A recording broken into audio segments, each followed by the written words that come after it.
The crowd outside the shipyard gates was already thinning when the old Ford pickup rattled into the reserved lane, its bed rust-eaten, its bumper held on with a strip of wire. Vera Ashwood turned from the ribbon-cutting cameras just in time to see it block the path of 3 waiting limousines. She laughed, sharp and bright for the microphones. "Someone tell whoever owns this thing that there's a scrapyard 2 miles that way." A few reporters chuckled. Nolan Reeves said nothing. He tightened his grip on his daughter's small hand. Then a wheelchair ramp lowered from a town car behind them, and Walt Ashwood rolled forward, stopped, and stood. He looked past his own daughter, straight at the man by the truck, and said one word loud enough for every camera to catch it. "Son." For a moment, nobody moved. The photographers, who had been aimed at the ribbon and the gleaming new hull behind it, swung as one toward the old man standing where a wheelchair had been seconds before, his hand braced on the door frame, his legs shaking with the effort of holding him upright. Vera had never seen her father stand without the physical therapist beside him, without the safety rail, without at least one hand free to catch himself. She had seen him stand today, in front of 200 people, for a man in a paint-stained flannel shirt and boots held together with electrical tape. "Dad," she started, but Walt was already moving, 3 unsteady steps across the asphalt, his arms opening before he reached the man he was reaching for. Nolan didn't step back, but he didn't step forward either. He let Walt fold into him, let the old man's arms lock around his shoulders, and his own hands came up slow, awkward, like a man remembering a language he'd sworn off years ago. "Hello, Mr. Ashwood," Nolan said quietly, and that was all.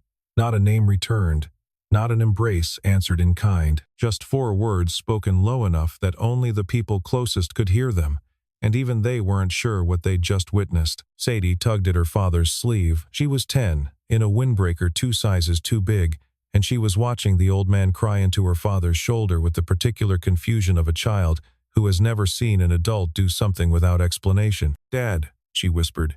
"Do you know him?" Nolan didn't answer. His jaw worked once, twice, and his eyes went somewhere over Walt's shoulder, somewhere out past the cranes and the gray water, like the question had opened a door he'd spent years keeping shut. At the edge of the crowd, near the folding chairs reserved for the board, a man in a charcoal suit went very still. Dean Colfax had spent the morning rehearsing a 5-minute speech about legacy and forward momentum.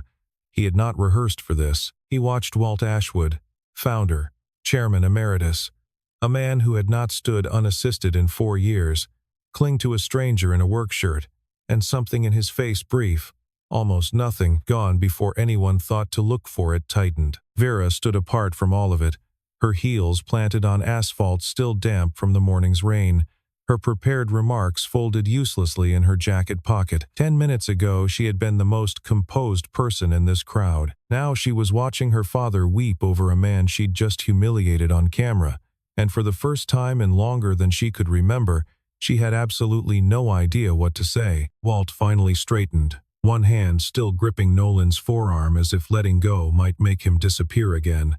He turned to the reporters, to the board, to his own daughter, and he did not explain. He simply said, "This meeting is over," and asked to be taken inside. Vera followed the wheelchair down the hallway to her father's old office, the one he still kept though he rarely used it, all varnished wood and photographs of ships that no longer existed. Nolan came behind her, Sadie's hand back in his, and none of them spoke until the door was closed and the noise of the crowd outside had faded to a low hush against the glass. Walt didn't sit right away. He wheeled himself to the window, looked out at the harbor, and when he finally spoke, his voice had none of the boardroom steel Vera had grown up under. 12 years ago I was on the Marrow, coming up the coast in a storm nobody predicted right. We lost steering. Then we lost the deck. He paused, his hand tightening on the arm of the chair. I went over the side around 11 at night. Water was black. I couldn't tell up from down. Nolan stood very still near the door.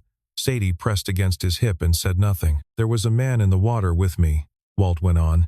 Navy rescue swimmer, off a cutter that had no business being that close in, but he was. He got a line around me, kept my head up for 40 minutes while the current tried to take us both. I never got his name. He was gone before the medevac finished with me, pulled another 2 men out that night, and then he was just gone.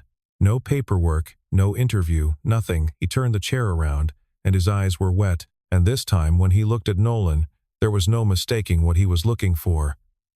"I spent 6 years trying to find him." "You didn't need to," Nolan said.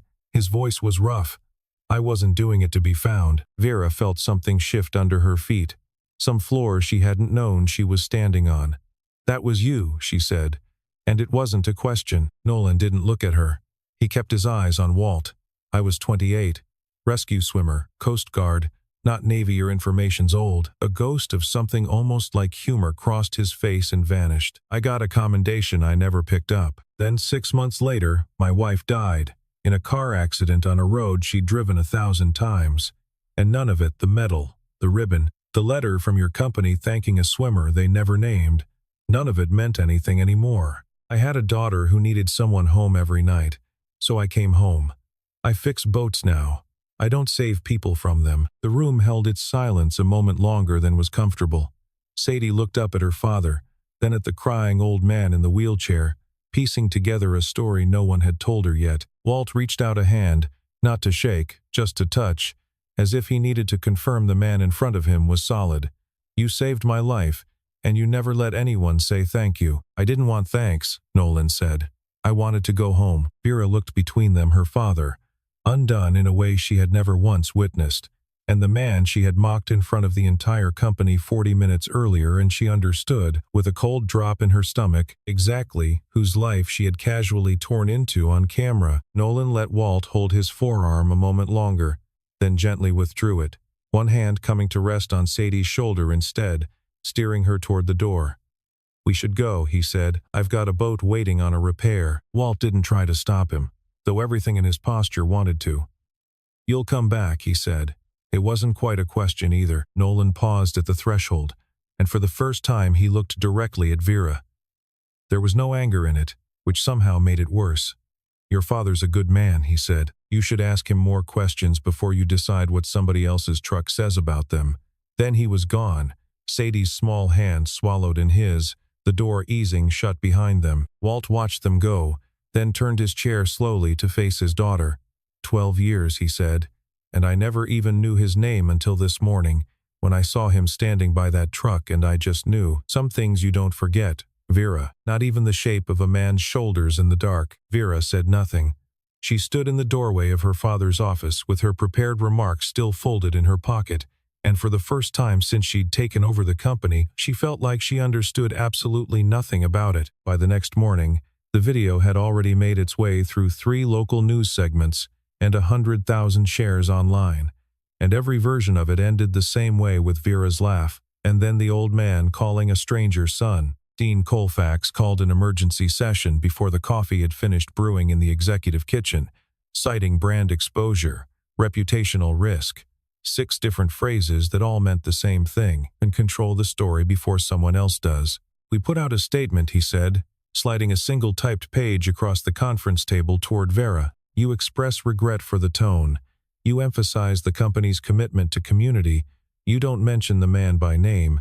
You don't mention your father's history with him. Clean, contained, over by Friday." Vera read it twice. It was exactly the kind of statement she would have approved a week ago, without a second thought, bloodless, careful, designed to protect the brand, rather than say anything true. She set it down. "It doesn't mention Nolan at all." "That's the point," Colfax said, not quite masking his impatience. "The less specific, the less liability. My father called him son in front of 200 people. Dean, there's no version of this where I pretend that didn't happen." Colfax's jaw tightened, just slightly, the same flicker Vera had caught out of the corner of her eye the day before and hadn't let herself examine. "Your father's history is his own business. It doesn't need to become the company's." "Why does that matter so much to you?" Vera asked, and watched him recalculate. Watched the practiced ease come back into his face a half-second too late. "It doesn't," he said. "I just don't see the benefit of relitigating a 12-year-old incident in the press." She let it go, though something in her did not. She had worked beside Dean Colfax for 6 years, watched him navigate 3 crises with the same unbothered competence, and she had never once seen him flinch at a question before it was fully asked. She filed the observation away and told him she'd draft her own statement, one he wasn't going to like. Colfax gathered his papers slower than usual. the motion buying him a few extra seconds he clearly needed. For what it's worth, he said, not quite meeting her eyes. Your father's condition is fragile. Dredging up an old maritime incident, even a happy ending like this one, comes with risk. Old records get reopened. Insurance reviews get reopened. I'd hate for a feel-good story to turn into something the company has to defend in a courtroom instead of a press release. It was, on its surface, reasonable counsel. It was also, Vera realized only after he'd left the room, the first time in 6 years he had ever discouraged her from looking too closely at anything. She didn't go back to her office. She drove instead, alone, down to the small boatyard on the tidal creek where Nolan kept his shop, a low tin building with 3 hulls in various states of repair, and a hand-painted sign reading Reeve Marine Repair. She sat in her car a full minute before going in, rehearsing something that felt, for once, entirely unrehearsable. He was under a boat when she came through the open bay door, only his legs visible, a socket wrench ratcheting in short, even strokes. Sadie sat cross-legged on an overturned bucket nearby, a sketchbook in her lap, drawing the outline of a hull with the kind of careful, unhurried focus only children manage. I didn't send anyone ahead, Vera said. I should have called. Nolan slid out from under the boat, wiped his hands on a rag, and regarded her with the same unreadable calm he'd worn in her father's office. You came to apologize. I came to apologize badly, probably, she said. I don't have a script for this one. Good, he said. The scripted ones are always worse. She looked past him to Sadie, who had stopped drawing and was watching her now with open 10-year-old curiosity. No filter, no diplomacy. Are you the lady from the news? The girl asked. I am, Vera said. I said something I shouldn't have. You made my dad look small, Sadie said. Matter of fact, no cruelty in it, just the plain accounting of a child. He's not small.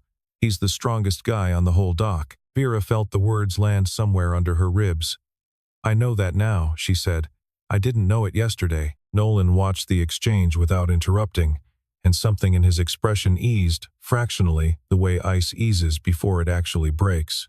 She's not wrong, he said. Also, not exactly diplomatic.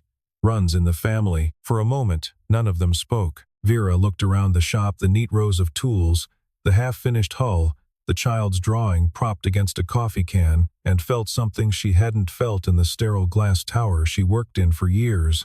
The plain, unpolished warmth of a life built by hand. I'm not asking you to forgive the truck comment, she said finally.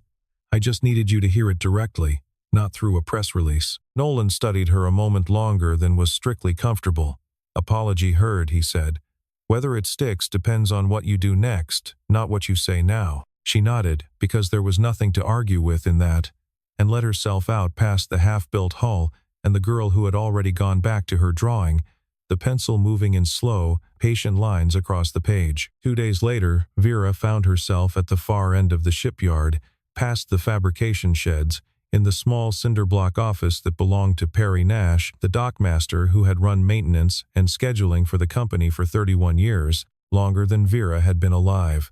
She wanted the maintenance logs from the Marrow, the ship her father had nearly died on, the ship Nolan had pulled him out of the water beside. Perry didn't look up right away from the clipboard on his desk. That file's old, he said.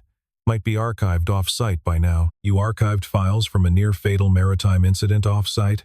Vera asked. That seems like exactly the kind of record we'd be required to keep on file permanently. Companies changed a lot of storage policies over the years, Perry said, and there was something careful in the way he said it, something rehearsed that didn't fit a man Vera had always known as blunt, to the point of rudeness. He'd once told her, at 19, that her business plan for the summer intern program was garbage, to her face, in front of her father. This same man now couldn't meet her eyes over a maintenance log. Perry, she said, I've known you my whole life. You've never once dodged a direct question from me. He set the clipboard down slowly. For a moment she thought he might actually answer her, and something in his face, old, tired, carrying weight she hadn't noticed before, nearly cracked open. Then he shook his head. Ask your father, he said, or ask the man who pulled him out.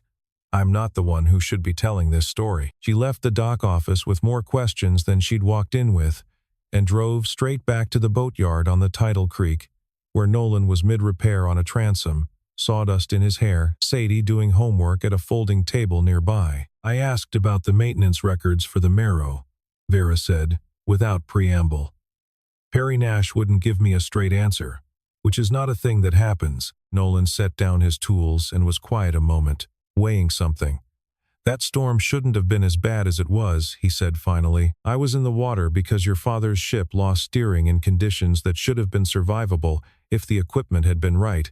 I don't know the details. I know what I heard on the radio that night, and I know it didn't sound like bad luck. It sounded like something that should have been caught. Vera felt the floor tilt again, the way it had in her father's office 2 days ago. You're saying it wasn't just weather. I'm saying you should ask better questions than the ones you've been asking, Nolan said. And maybe start with why a man who's run this dock for 30 years suddenly can't look you in the eye. You're not going to let this go, are you? Nolan said, watching her turn the idea over. No, she admitted. I don't think I am. For what it's worth, he added, wiping his hands on a rag. I never asked for an investigation. I never asked for any of this. Your father found me. I didn't come looking to blow anything up. I know, Vera said. But I'm the one who runs this company now, and if there's something wrong inside it, I'd rather find it myself than have it find me on the evening news.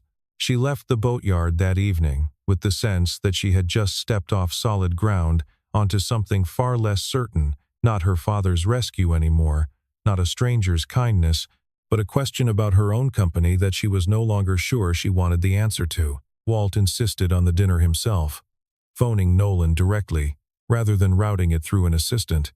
And Vera suspected correctly, as it turned out that her presence at the table had been arranged with the same deliberate care her father once used to seat rival board members next to each other and watch what happened. The meal was simple: roast chicken, a salad Walt's housekeeper had clearly been told to keep unfussy, and Sadie's endless, cheerful narration of her fifth-grade class's failed egg drop experiment, which had Walt laughing, really laughing, the sound rusty from disuse for the first time Vera had heard in over a year. After dinner, Walt wheeled himself to the sideboard and returned with an old leather photo album.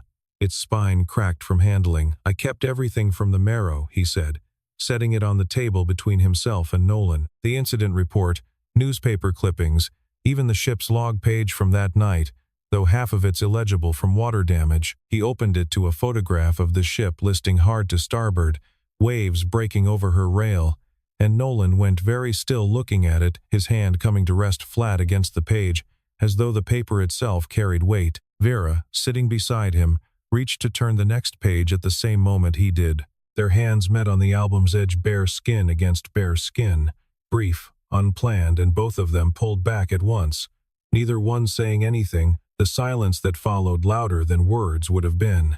I still have my own log, Nolan said after a moment, his voice lower than before. Personal one.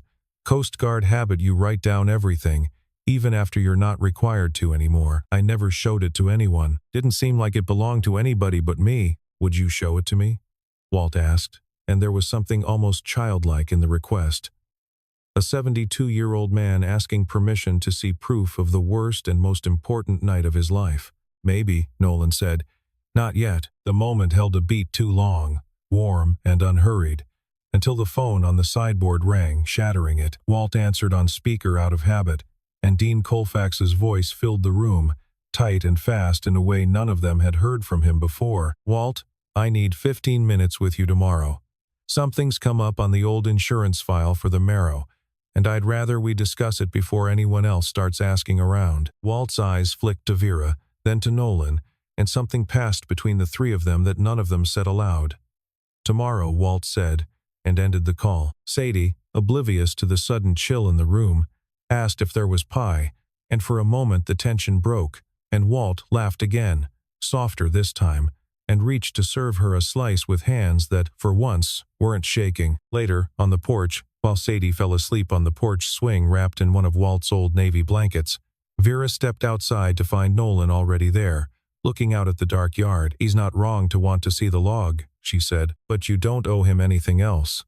You already gave him 12 extra years he wasn't supposed to have. It's not about owing, Nolan said. It's about deciding what to carry and what to finally put down. I've been carrying that night a long time without anyone to set it beside. He looked at her, steady, unhurried. Might be nice not to carry it alone for a while. Vera didn't answer right away. The porch light hummed above them, moths circling it in slow, patient loops, and for once neither of them felt the need to fill the quiet with more than that. Perry Nash did not sleep well that night. His daughter, who worked 2 floors below Vera's office as a junior accounts assistant, had come home talking about the dinner at Walt Ashwood's house, about the swimmer and the storm, and the strange tension running through the company like a live wire. She hadn't known she was telling her father anything he didn't already know far too much about. He sat at his kitchen table until past midnight, a shoebox in front of him that he hadn't opened in 12 years, and finally, with the particular exhaustion of a man who has run out of reasons not to, he lifted the lid. The next afternoon he found Vera alone in the small conference room off the main floor, reviewing quarterly numbers she wasn't really reading, and set a thin folder on the table in front of her without a word. "I kept this in a locker at the dock," he said. "Told myself I was protecting my pension. Told myself it wasn't my place. I've been telling myself a lot of things for 12 years. Vera opened the folder. Inside were maintenance requisition forms, dated 3 weeks before the Merrow's final voyage, each one bearing the same signature at the bottom, a signature she recognized instantly because she'd watched it appear on 100 contracts over the years. Dean Colfax, then head of fleet operations, had personally authorized a reduction in the navigation and steering maintenance budget, cutting the scheduled inspection of the Merrow's rudder linkage entirely to bring the quarter's numbers in under projection. "He cut corners on the one system that failed," Vera said, her voice barely above a whisper. "He cut corners on the one system that nearly killed your father," Perry said, "and I knew it the week it happened. I pulled the file, I saw the signature, and then Dean came to my office and reminded me, very politely, that my pension loan renewal was up for review that quarter. I had 2 kids in college. I put the file in a locker, and I told myself it was weather." Everybody told themselves it was weather. Vera sat with the folder open in front of her, feeling something cold and clarifying settle into place, not just grief for what had almost happened to her father, but a sharper, more specific anger at the 12 years Dean Colfax had spent standing in boardrooms beside her, shaking her hand, telling her she reminded him of Walt at her age, while a man drowned in the dark because of a decision he'd made to protect a quarterly report. "Why now?" she asked. Perry looked older than she had ever seen him. "Because that man in the shop with the truck saved your father's life, and he's never once asked for credit for it. And I've spent 12 years taking a paycheck for staying quiet about the reason he had to." He pushed back his chair. "I should have done this a long time ago. I'm sorry it's this late." "What happens to you now?" Vera asked. "If this goes to the board, I lose the pension loan, probably, maybe the job." He said it plainly, without self-pity, a man who had already made peace with the cost before he walked through her door. "My daughter told me the swimmer had a little girl of his own now. Kept thinking about that, about what I'd want somebody to do if it were my grandkids standing where his are." He straightened his jacket, an old habit from 31 years of showing up to work in weather that didn't care what he wore. "Some debts you don't get to keep paying down slow. Some you just have to pay." Vera called an emergency session of the full board for the following morning, a request so unusual that 2 members initially assumed it was a clerical error. She invited her father, who insisted on attending in person rather than by phone. She invited Perry Nash, who came in his least comfortable suit, hands shaking as he took his seat, and, for the first time in the company's history, she invited someone who had never held a position at Ashwood Maritime at all, Nolan Reeve, who arrived in a clean shirt with Sadie left, for once with a neighbor, his expression carefully unreadable as he took the chair beside Perry. Dean Colfax arrived last, and Vera watched him clock the room's arrangement in an instant. Walt at the head of the table, Perry with a folder in front of him, a stranger in an unfamiliar chair, and watched the practiced ease drop from his face just slightly before he caught it and smoothed it back into place. "I'll get straight to it," Vera said, sliding copies of the requisition forms down the table. 12 years ago, you personally authorized cutting the navigation and steering maintenance inspection on the Merrow to hit a quarterly cost target. 3 weeks later, that ship nearly capsized in a storm and my father went into the water. "Those documents are old," Colfax said, his voice even but pitched a half tone higher than usual. "They could be outdated drafts, superseded revisions. The fleet maintenance schedule went through a dozen iterations that quarter. This is a manufactured connection to a coincidence. It's not a coincidence, Nolan said, and the room turned toward him as one. It was the first thing he'd said since sitting down. I was in the water that night. Before I went over the side, I heard the deck crew shouting about the steering, a chatter in the linkage that shouldn't have been there. Something they'd flagged before and been told wasn't urgent. I've thought about that radio chatter for 12 years without knowing why it mattered. It matters because it matches exactly what's in that file. He looked at Colfax without heat, without triumph, just plain and final. You didn't cut a budget line, you cut the specific system that failed. The room went silent. Colfax opened his mouth once, twice, and nothing came out that sounded like a denial anymore. Walt, who had said nothing until this point, set both hands flat on the table and pushed himself up, unassisted, the way he had 2 days before at the ribbon cutting. I am asking this board, he said, his voice carrying the weight of a man who had built the company from a single tugboat, to remove Dean Colfax from every position he holds here, effective immediately, and to refer this file to outside counsel for review of criminal liability under maritime safety statute. The vote, when it came, was 7-1. Colfax's own vote, the lone dissent, cast with hands that could no longer quite hold the pen steady. He was escorted out by building security less than an hour later, his office already sealed for the legal review, and he did not look at Vera as he passed her in the hallway. He looked instead at Nolan, standing quietly by the window with his hands in his pockets, and something like recognition crossed his face, the understanding, perhaps too late, that the man in the work shirt he'd dismissed as irrelevant to the company's affairs had been the one thread that pulled the entire cover-up loose. Nolan didn't say anything. He didn't need to. The weeks that followed carried the particular quiet of a house after a storm has finally passed. Perry Nash was reinstated with full pension protection and a formal apology from the board, though he told Vera privately that the apology mattered less to him than simply being able to sleep again. Colfax's legal proceedings moved forward quietly, out of the press, exactly the kind of controlled, contained resolution he himself had once tried to engineer for someone else's story. Vera spent those weeks doing something she hadn't done in years, sitting in on maintenance briefings herself, reading requisition forms line by line instead of trusting summaries handed up from department heads. It was slow, unglamorous work, and it earned her no headlines, but it was the first time since taking over the company that she felt like she actually understood the machinery she was responsible for, rather than simply presiding over it from a glass office 3 floors above the noise. On a gray Tuesday afternoon, Walt asked Nolan to meet him alone at the dock. No cameras, no board, not even Vera at first. He wheeled himself to the edge of the water where the new hull sat half-finished in its cradle, and from his lap he produced a small velvet case he had kept locked in a drawer for 12 years, waiting, without knowing it, for exactly this moment. Inside was a medal. Nolan had never picked up a commendation issued in his name and then filed away when no one could locate the swimmer who'd earned it.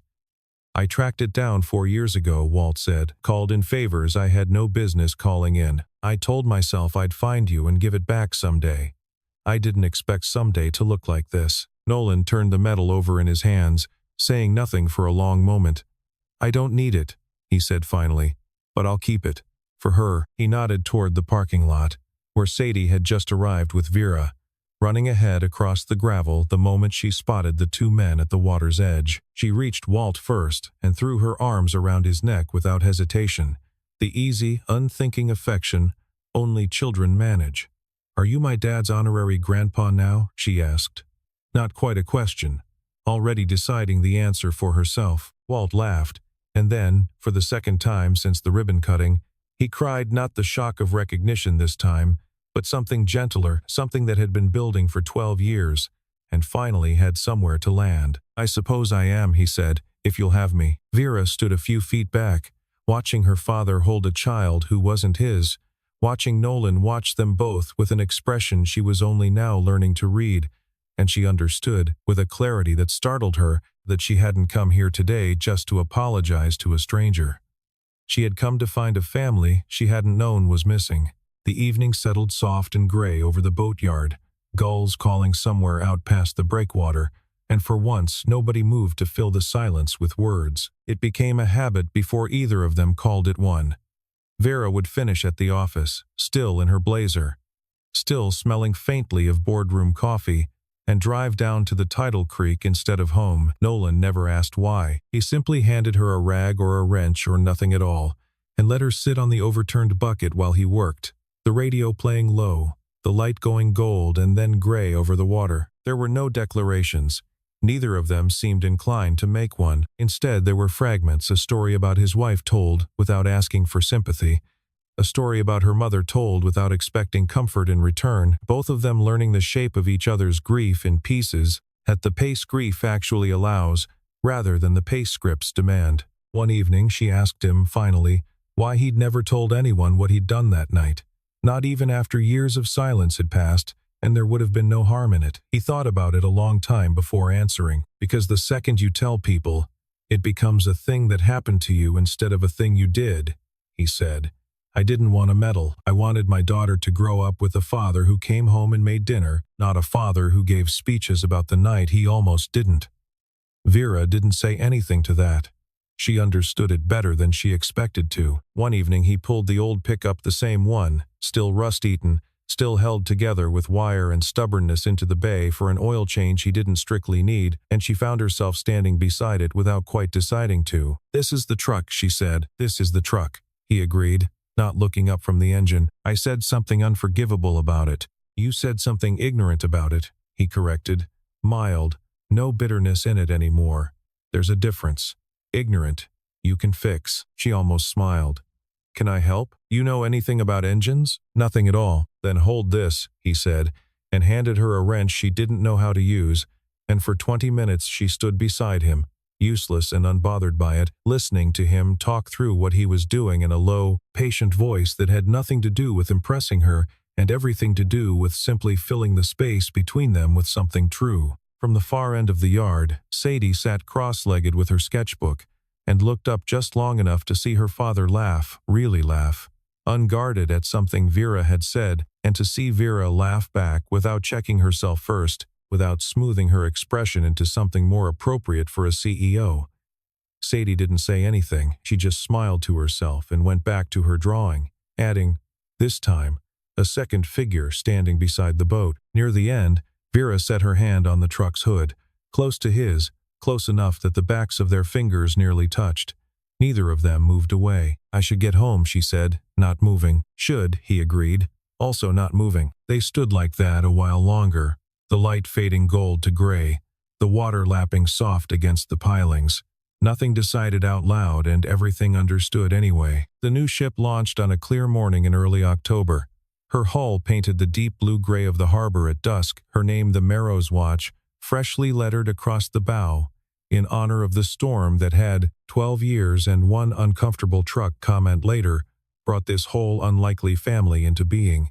Walt stood at the podium this time, not seated, his hand resting on the rail for balance rather than necessity, and when he spoke, he did not deliver the polished remarks Vera's team had drafted for him. He set them aside entirely. 12 years ago, a man pulled me out of the water and disappeared before I could thank him, he said, his voice carrying clean across the gathered crowd. I spent 6 years looking for him, and gave up when I couldn't find a name. It turned out I didn't need a name. I needed a truck in the wrong parking spot and a little bit of luck. A ripple of laughter moved through the crowd, warm rather than mocking. Nolan Reeves saved my life on a night I don't fully remember, and he never asked this company for a single thing in return.